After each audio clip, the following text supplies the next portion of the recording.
bring these two things together, there's a couple of studies that talk about how you bring them together and it leads to a drastic increase in pollution control and reduction. So first, there's a few requirements to be a viable alternative as a fuel source. It has to be readily available. No one wants to sink a ton of cost or capital in making something new. It must have comparative power. You can't just pour water into a gas tank and make it work for obvious reasons. And it has to be usable with pre-existing technology. Again, most of this comes down to cost. No one wants to spend money on something new.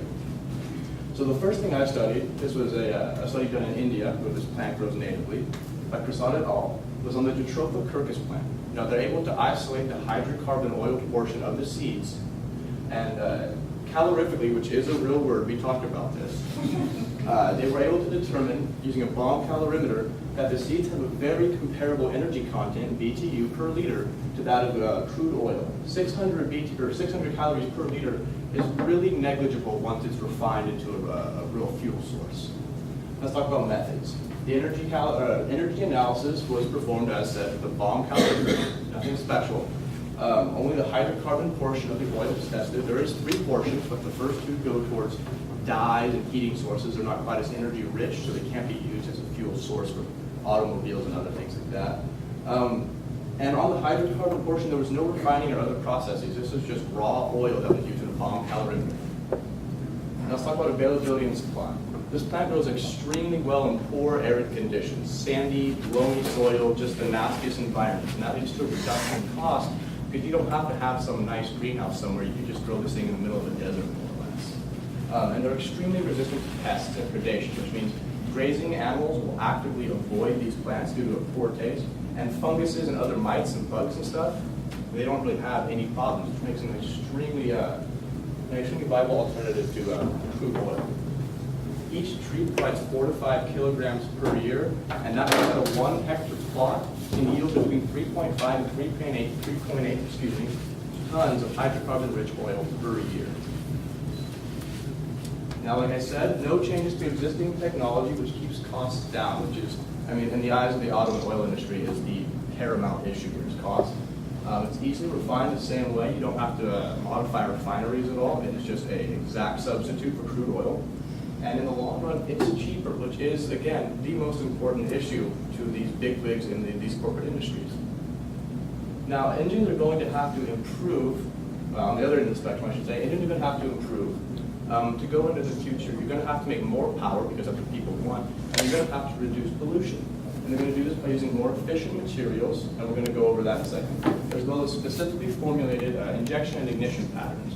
And for those of you who don't know what that means, basically, when fuel goes into an engine, it has to be atomized. It has to go into very small particles so that it can be properly combust.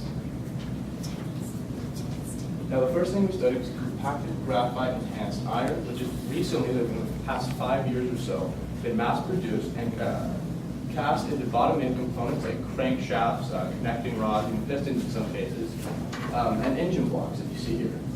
This is the bottom end, that's what that means. And the studies show significant increases in both thermal efficiency, which leads to greater power, as well as a reduction in pollution, as well as durability. These engines last longer and they're cheaper to maintain. They actually ran these tests on a variety of engines to kind of account for all conditions and possibilities, from a 4.1 liter engine, which is something you'd find in a passenger car, that's a large V6 or a small V8, all the way up to a 12 liter diesel engine, which is something you would find in a nuclear submarine or in a tank. So really across a wide variety of engines here. And they tested 4 different alloys. They tested magnesium iron, aluminum iron, compacted graphite, as well as pure iron as sort of a control. And what they found was that this compacted graphite iron was able to withstand much, much higher pressures than the rest of these alloys, 40 bars higher, which is significant. And the great thing was it was able to withstand this pressure up to much higher temperatures. 400 degrees centigrade is much higher than a standard operating temperature in the bottom end where most of these things are found. And as we move on into this technology, this is an old school distributor, as engines rely on computers, these processes are going to improve drastically. 20 years ago, you could stick your hand under the hood and literally crank something like this and change your timing. You could change how the entire engine works just with your hand and your eyes. And as we move into these computers that are extremely powerful and very small in cars, it's going to lead to a drastic change. Now, recent studies by Kalika et al. Demonstrated that you could apply this technology to cars. It was in fact feasible.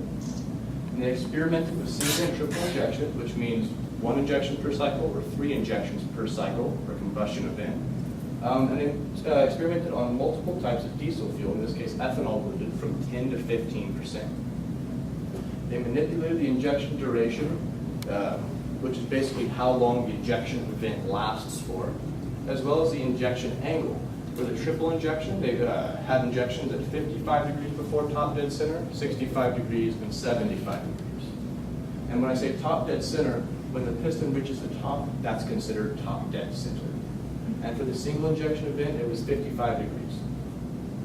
They found a significant reduction in particulate matter, which is that nasty sulfur and black smoke we're talking about. For those low-end blends, the 10% blends, 20 to 27% reduction, which is significant. And for the higher-end blends, 30 to 40%, which is just off the charts. And these computer-controlled models show higher power due to increased RPM ranges. RPM refers to rotations per minute, which is how many combustion cycles you have per minute. If you have more, then obviously you can make more power. And this also increases the engine lifespan and durability due to the preciseness of the function. Now, once you bring all these things together, that is, you bring these advanced fuel sources, you bring the advanced technology together, you have to be able to put it together, and these 2 studies show that it was feasible. And all these, the key thing here is not losing power, and they show that across a full load range, which is from 0 to 3,000 RPM, there was no decrease in cylinder pressure, or negligible decrease in cylinder pressure, I should say, to be fair, which translates to no loss of power. Now, the first trial was done on ethanol blended diesel fuel, 10%. They used the same thing as before, or the same injection patterns, I should say, as before, to remain consistent. And these data was gathered through 200 cycles from 0 to 3,200 RPM. Now, you see the results are they found a significant decrease in nitrogen oxide, as well as black smoke, and a lower combustion temperature means higher durability. If the engine is not getting as hot, it'll last longer. And this chart here shows with increased fuel economy, there was no loss in cylinder pressure. This is the triple injection sequencing here. And you can actually see that all these pressure readings were within a bar to a half bar of each other, which is, I mean, nothing really once you translate that to horsepower and torque. On the other end of the spectrum, there was vegetable oil-based biodiesel, it has a plethora of advantages here. Since it's just basically French fry grease, it's biodegradable. I mean, if it gets dumped in a sewer or in an ocean, it's not going to kill anything. It's just grease. And it's easily attainable. You don't have to spend a bunch of money to refine this. You don't have to cook it down in a low oxygen environment like you would with crude oil. You can just burn this right off the bat. This was performed on a common rail, single cylinder engine. As with the other experiments, because you have to maintain consistency, obviously, they ran it across a full load range so that there was no exceptions to what they found. And they tested 4 different types of fuel. Biodiesel was the focus of the experiment. They also had biodiesel blends, fossil-based diesel, which is just crude oil-based diesel fuel, as well as a biodiesel and what's called producer gas, as you'll see on the charts. But what that producer gas translates to is just recycled exhaust gas, which simulates, it's called an exhaust gas recycler in modern engines. And that's just where they run the exhaust gas through the engine again to clean it up. Now, what they found is that vegetable oil blends to drastically lower nitrogen oxide parts per million, an average of 40 parts per million fewer than the fossil-based diesel blends. And if this key is a little bit illegible, I'm sorry, this is directly from the study. This is the biodiesel, and it translates to this small dotted line here. And you can see across most load ranges, from 25 to 100%, it's lower. And most diesel engines operate around 50% load because they operate at lower RPMs than regular gas engines. They found drastically less smoke. The same key applies as before. The line is the same. And for the upper end of the load range, the smoke is significantly reduced, which is pretty important. So in conclusion, we've gone over the improved technology, the alternate fuel sources, and combining the 2 to drastically cut emissions. Bibliography. Is there any questions? I have one. It looked like from your chart about can we go back? Do you mind flipping back? So on the chart, the far left, would that be kind of like the Is this what you're saying? I'm sorry, the first set of bars. What type of vehicles are those related to? Specifically diesel engines, and this is just tested, it's outside of a vehicle. So this is tested Oh, on a okay, single, sorry. yeah, this is tested on a single cylinder engine, and this is the idle. So Oh, a 0%. single cylinder engine. Okay, gotcha. So that's an idle. And all right. 0% load rate. All right, thank you. Any other questions? Yeah, I wondered if you knew the common name for the plant. Detroiters? Because that's a genus species name. It was not included in the report. It didn't have like the layman's term for the plant. It just referred to it They as say site. plant family. No, they just referred to it as the Detroiters. Okay, thank you. What was the relative carbon emissions with the Detroiters plant relative to normal gasoline? It was kind of hazy in the report as far as the emissions spectrum. They were just kind of saying if we can use it as a substitute for gas. But as far as I recall, it was comparable or just a small amount lower. So it wasn't like something significant like, oh, this is save the world. It was just, this can help us translate or move from fossil-based diesel fuels to something that's much more renewable, sustainable. Right. Any other questions? What's is there an issue of scale with any of these alternate fuel sources? I mean, can we get as much of it as, Well, yeah, as like- we need to meet the demand? Great question. With the Jatropha Kirkus plant, really you can grow as much as you want. It grows anywhere. It's like a weed, more or less. A weed that gets 8 feet tall, and it yields, like I said, up to 3.8 tons of oil per hectare, which is significant. If you want to grow 1,000 hectares of this plant, it's going to be cheap and it's going to be pretty easy to maintain. It's a viable alternative. I just want to thank you first for the presentation. You're doing a great job, by the way. And I just want to know when we're going to have these oil alternatives as an alternative to the actual open gas. Well, sorry to interrupt you. These things are feasible already. Most of them are cheaper than oil. They just have a much lower monetary return. They're going to make people much less money. So at that point, it becomes an issue of the industry allowing these things to trade because people don't like to make less money. So that's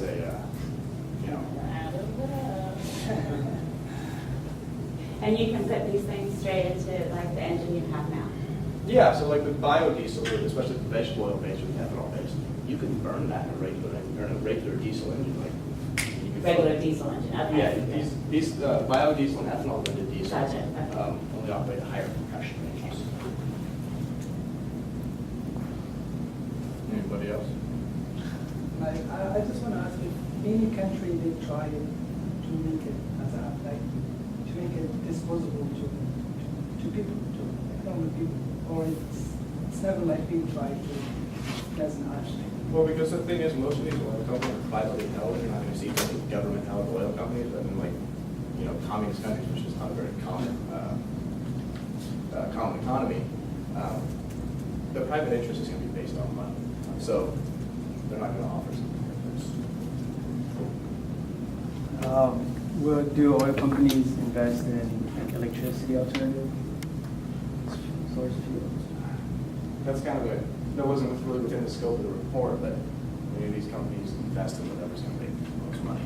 So that's why these things aren't, these alternate fuel sources aren't necessarily something you're seeing on a daily basis because they're helping return. You know the relative cost of the carbon graphite iron relative to the normal iron and steel we use? It's roughly the same. Okay. Because carbon is extremely common, so you're going to toss it with iron. It's relatively the same. It's maybe a little bit higher for the actual process because it does take longer. But as far as materials and stuff, it's negligible difference. Gotcha. So if the biggest roadblock is, monetary interests of the companies that hold the power, what is a viable way forward? Is it government subsidies? Is it, given the new administration, that doesn't seem likely? What are your thoughts? I didn't really do much research on the political side or anybody's agenda. No, I'm just thinking But the way forward, as I guess until global warming or pollution really becomes something that is pressing, to everyday life, which is drastically becoming, this is extremely, it's increasing on a daily basis almost, as far as, record temperatures in San Diego and things like that.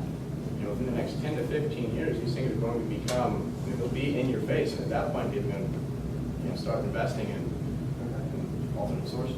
Our consumer demand will only buy Yeah, greener forms. you can only hope that someday people are going to be like, hey, we probably shouldn't consume the same things.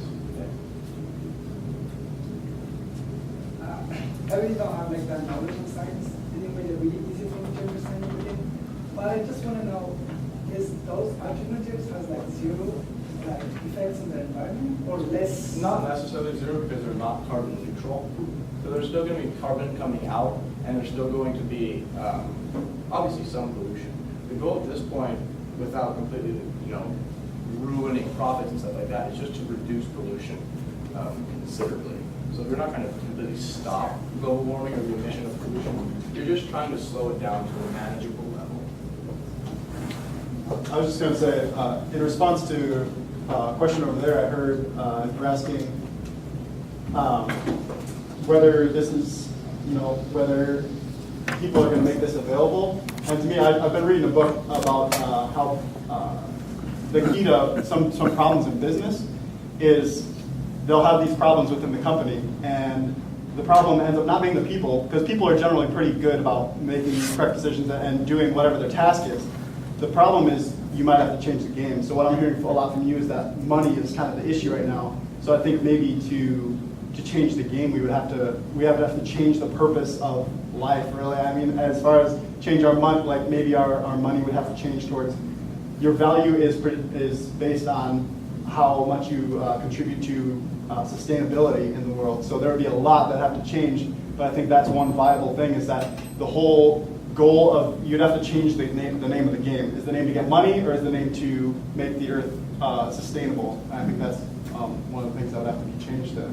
And that's, like I said, that's dreaming big, but I was going to say, in a perfect world, of course, everybody's goal is to make the earth sustainable, but unfortunately, we don't live in a perfect world. So, but I mean, as far as sustainability, as far as making that a marketable thing, we would have to change our focus, because otherwise money's just going to drive us into a dirt planet here. You said it, yeah, that's pretty much it. Good. Do you think the biodiesel, because you said vegetable oil is a biodiesel, so I know like with palm oil that's becoming a big biodiesel, do you think like that process of harvesting, so that helps you deforestation, do you think that like impact is kind of... That's hard to say, because with those biodiesel blends, you can actually grow plants. You're going to use vegetable oil, that's also a byproduct from cooking. So you have to look at kind of like a cost-benefit analysis here. Do you want to drill in some wildlife sanctuary, or run a pipeline through 15 different countries and spend money to fight a war for it, or deforest a couple thousand acres and grow something? Now, while neither of those is something you want, it really comes down to which is the lesser evil. Did you look into carbon sequestration or carbon capture? I just look at alternative fuel sources. As far as carbon sequestration, or carbon capture, that's a completely different focus. We're going to wrap it up. All right.